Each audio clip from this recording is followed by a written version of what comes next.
सुप्रभात। आज हम पाठ 15 वापसी के प्रश्नोत्तर देखेंगे। इसमें पहला लिखा है सही उत्तर पर सही का निशान लगाओ। तो इसमें जो पहला है गजदर बाबू किस विभाग से रिटायर हुए थे, तो इसका आंसर है रेल विभाग से।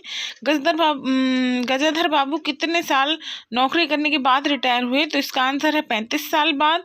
और बसंती ने कैसा भोजन बनाया, तो लास्ट वाला है जो खाया ना जा सके। और गजाधर बाबू को किस मिल में नौकरी मिल गई, तो इसका आंसर है चीनी मिल में।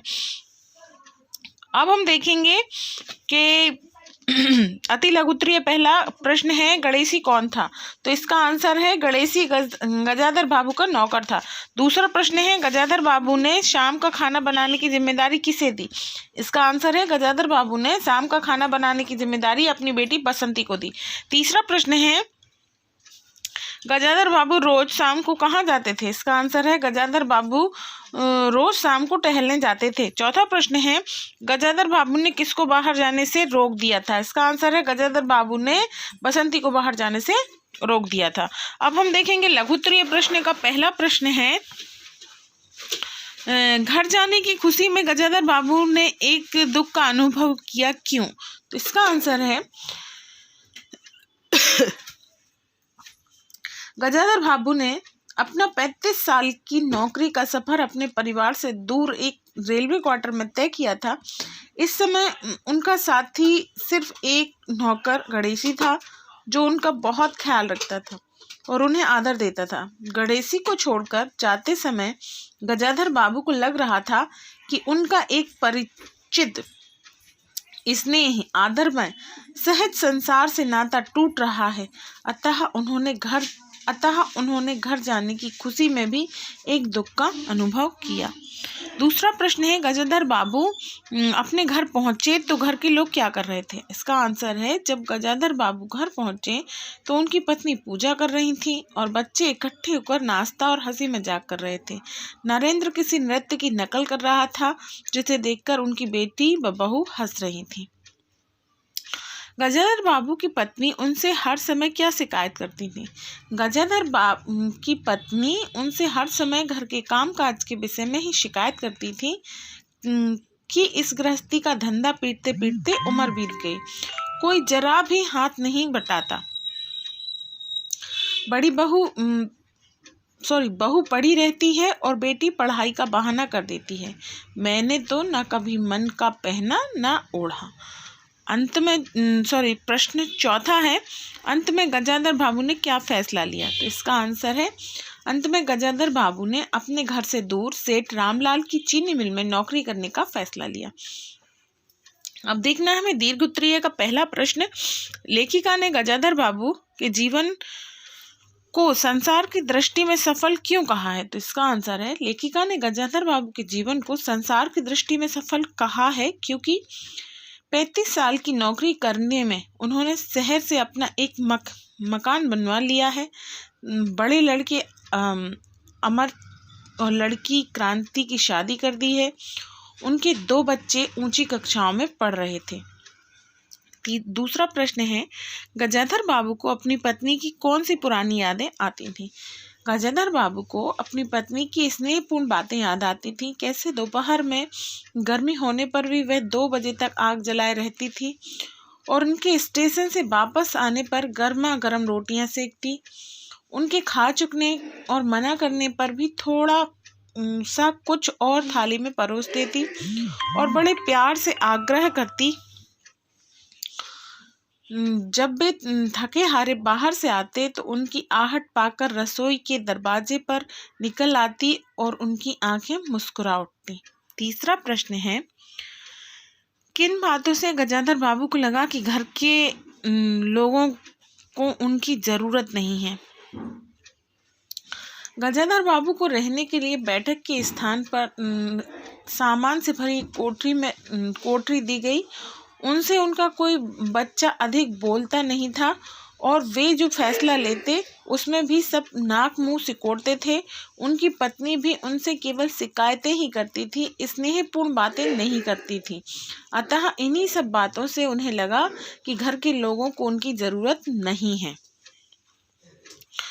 अब चौथा प्रश्न है इस कहानी का नाम वापसी क्यों रखा गया, तो इसका आंसर है, इस कहानी का नाम वापसी रखा गया क्योंकि यह एक ऐसे व्यक्ति की कहानी है जो नौकरी के सिलसिले में सारी उम्र बाहर रहता है और सेवानिवृत्ति के बाद जब घर लौटता है तो घर गृहस्थी में कोई उसकी पत्नी तक का व्यवहार भी उसके लिए उपेक्षापूर्ण हो जाता है और वह व्यक्ति एक दिन भी एक दूसरी नौकरी करने वह व्यक्ति एक दिन फिर दूसरी नौकरी करने चला जाता है। अब गद्यांश का हमें पहला प्रश्न पढ़ के अर्थबोध में जो गद्यांश दिया है उसका पहला प्रश्न पढ़ना है।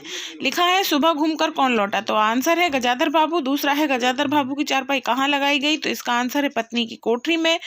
और तीसरा प्रश्न दिया है गजाधर बाबू ने क्या निश्चय कर लिया, तो इसका आंसर है गजाधर बाबू ने घर के किसी भी बात में दखल ना देने का निश्चय किया। और लास्ट क्वेश्चन दिया है, ये वाला युद्ध दिया है, गजाधर बाबू को सबसे बड़ा दुख किस बात का था, तो इसका आंसर है गजाधर बाबू को सबसे बड़ा दुख इस बात का था कि उनकी पत्नी भी उनके मन की पीड़ा को नहीं समझ रही थी। अब देखना है मैं निम्नलिखित पंक्तियों का भाव स्पष्ट कीजिए। पहली पंक्ति लिखी है, पत्नी बाल बच्चों के साथ रहने की कल्पना में यह बिच्छू एक दुर्बल लहर की तरह उठकर विलीन हो गया। इसका आंसर लिखना है हमें, रेलवे क्वार्टर के कमरे में रहते हुए गजाधर बाबू को इतना समय हो गया था कि जाते समय उनके मन में उन्हें छोड़कर जाने का एक दुख था, किंतु पत्नी और बच्चों के साथ रहने की खुशी में उनका यह दुख जल्दी ही समाप्त हो गया। अब दूसरा देखना है हमें, दूसरी पंक्ति वाला, जो गजाधर बाबू उस कमरे में पड़े पड़े कभी अनायासी, ये इसका आंसर हम लिखेंगे। ठीक है, इसका आंसर है घर में रहने का कोई ठीक स्थान ना मिलने के कारण गजाधर बाबू को कमरे में अकेले लेटे लेटे अपना कोई वजूद ना होने का बोध होता था। तीसरी जो पंक्ति दी है, उन्हें लगा कि से लेकर इसका आंसर है गजाधर बाबू की पत्नी घर गृहस्थी में इतना फंस चुकी थी कि गजाधर बाबू को लगने लगा था कि जैसे वह उनकी सुंदर स्नेहपूर्ण पत्नी नहीं बल्कि एक ऐसी स्त्री है जो उनके मन और जीवन से बिल्कुल अनभिज्ञ है। अब देखना है हमें भाषा एवं व्याकरण का, इसमें हमें ब्राह्म चिन्हों का प्रयोग करना है। तो जो मैं बोलूं, वैसे मैंने लगाए भी हैं चिन्ह, पर आप लोग, मैं बोलती जाऊंगी, आप लोग समझ सकें कौन सा क्या कहलाता है। पहले लिखा है गजाधर बाबू ने बिना किसी भूमिका के कहा, तो यहाँ कहा में अल्प विराम लगेगा, फिर डबल इन्वर्टेड से बात शुरू होगी, तो ये ऊपर लगेंगे डबल अवतरण चिन्ह बोलते हैं इनको हिंदी में, तो ये चिन्ह लगेंगे, इनको आपकी इंग्लिश भाषा में बोलते हैं डबल इन्वर्टेड। शुरू करते हैं इसको। मुझे सेठ रामलाल की चीनी मिल में नौकरी मिल गई है, फिर है के बाद है पे लगेगा पूर्ण विराम और फिर लगाएंगे खाली बैठे। खाली बैठे के बाद लिखा है रहने से तो 4 पैसे घर में आए, अल्प विराम, वही अच्छा है पूर्ण विराम। उन्होंने तो पहले ही कहा था अल्प विराम, मैंने मना कर दिया था। यहाँ पर कर दिया में हमें डबल इन्वर्टेड बंद करना है। अभी वहाँ हमने शुरू किया था, यहाँ पे हम उसको बंद कर देंगे।